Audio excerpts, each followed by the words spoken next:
Okay, so first of our presentations is by Gifty Dzorka, and the title up here, as you can see, Partnership Contribution to Agricultural Production and Food Security in Ghana, the case of the Fievi Rice Project.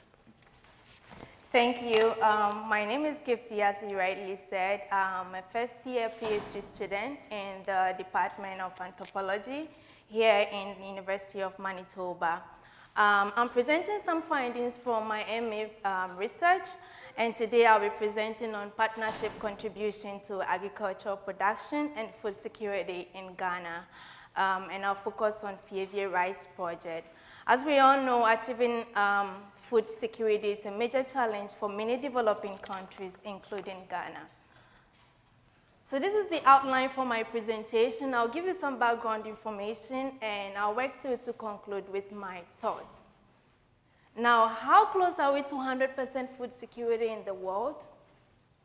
Well, according to Food and Agricultural Organization of the United Nations, food security exists when all people at all times have physical and economic access to sufficient, safe, and nutritious food that meets their dietary needs and food preferences for an active and healthy life. Now, the number of the world-nourished people increased from 777 million in 2015, and it was estimated to increase to 815 million people in 2016. Now, when you go to Ghana, the trend is not so different, considering that, like I mentioned earlier, food security is a major challenge for many developing countries. While Ghana reached the Millennium Development Goal 1C target by halving the number of hungry people in the country by 2015, it's estimated that 5 million people are food insecure, and while 2 million people are estimated to be vulnerable to food insecurity. So, while a section of the Ghanaian population is food insecure, the situation is not very concerning when compared to other sub-Saharan African countries. However, one would expect a better situation considering that Ghana is democratically stable and a resource-abundant country. Historically, successive governments have embarked on several food policies to deal with the situation. Some of these policies have focused on agricultural intensification to boost smallholder farming practices. For instance, governments collaborate with private entities to introduce hybrid seeds to farmers with the aim of increasing yields. Government also provides infrastructural development to link producers to market such that they are able to sell their surpluses.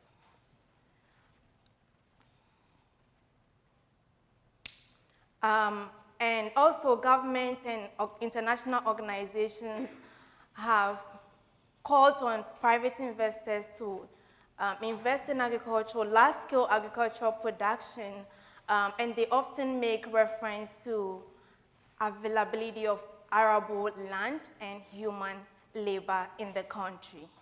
There are currently some collaborations between investors and private and smallholder farmers in which the investors provide farmers with chemicals and equipment. Now, the purpose of my research was to examine how partnerships between agricultural investors and local communities impact food security in Ghana at the national level as well as the local level.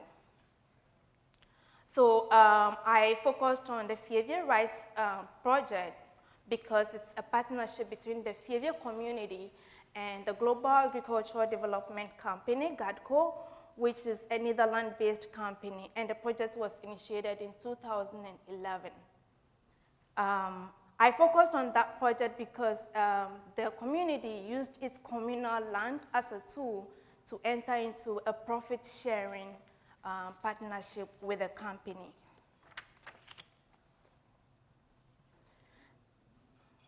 Now, the Fivia community is actually located in the Volta region of Ghana, and their staple crops are maize and cassava. They are culturally identified with akple. It's more like a grow made of corn flour. So in this presentation, I'll be using corn and maize interchangeably.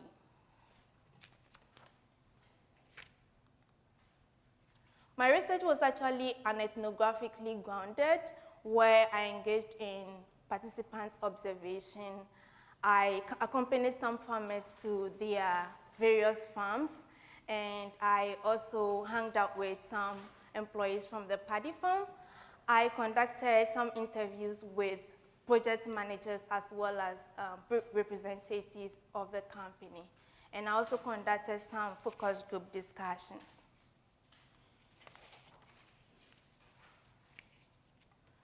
So one would wonder why the project actually focused on rice production, considering that it's happening in a society where their main staple crops are maize and cassava. Well, this was a decision solely made by the company because according to them, rice is a profitable crop, and people have also developed an acquired taste for rice.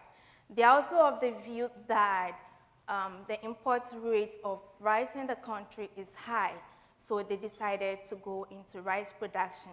Therefore, the community's involvement in the partnership was actually reduced to providing land for the project. And the community actually retains power to take back the land after 3 months of land production. The other good thing is that the community has a constant flow of income in that they receive 2.5% of the gross income per each harvest. In 2011, it was estimated that rice production in Ghana would increase from 20,000 metric tons to 200,000 metric tons because of the newly initiated 5-year rice project. This actually exceeded expectations in that domestic rice production recorded in 2015 hit 400,000 metric tons.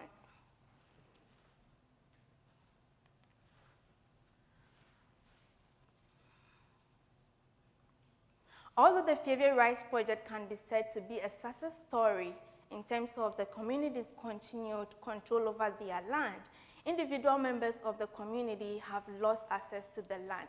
And now remember that it was a communal land that they used as a tool, but prior to the project, individual people used to access the land for other activities. The rice project now poses challenges to other sources of livelihood. For instance, firewood gathering and fishing activities, which are some of the traditional means of livelihood, have been halted. Also, contentions exist between cattle keepers as well as project managers because of available land for cattle to graze. The initial grazing fields for cattle have been swamped into rice production. The people of Fieve have high preference for food made out of maize and not rice. Owing to the high preference for food and its associated meals, some participants indicated that without eating food containing maize, they do not feel they have eaten. The people are therefore not able to culturally and socially identify themselves, not only with the processes of rice production, but also its consumption.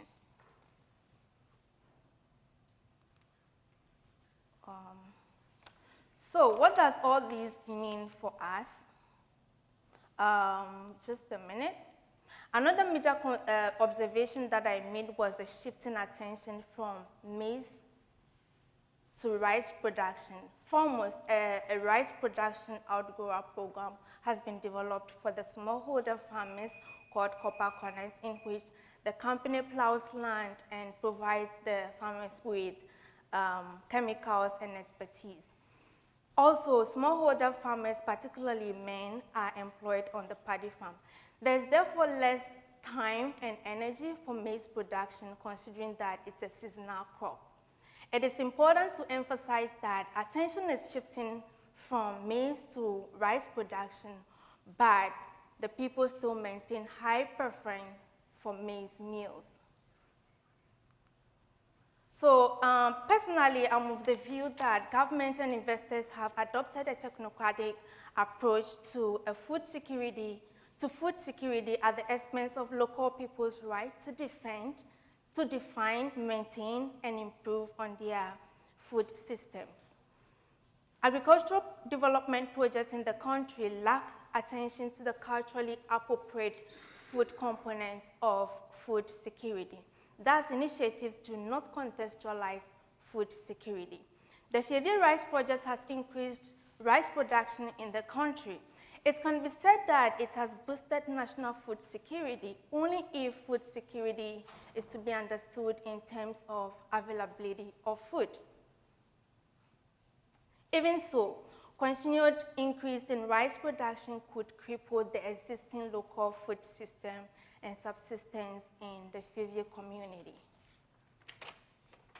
Thus, as rice consumers become food secure, the Fievie people may be food insecure because they do not associate themselves with rice production and consumption.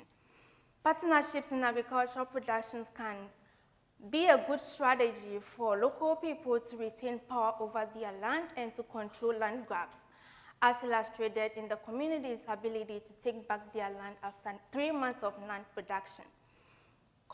Commercial agricultural investments are geared towards an imaginary mobilized global producers and consumers in the global world, considering a large-scale rice production in a predominantly rice-consuming society.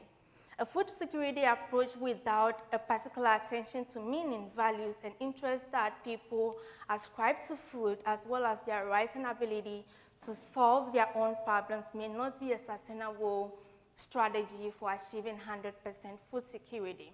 To this extent, I'm of the view that the Fievie Rice Project is a novel configuration of capitalism structured to tackle food security, in that behind the scenes to ensure food security is the mission to maximize profit. And these are my references, and I say thank you.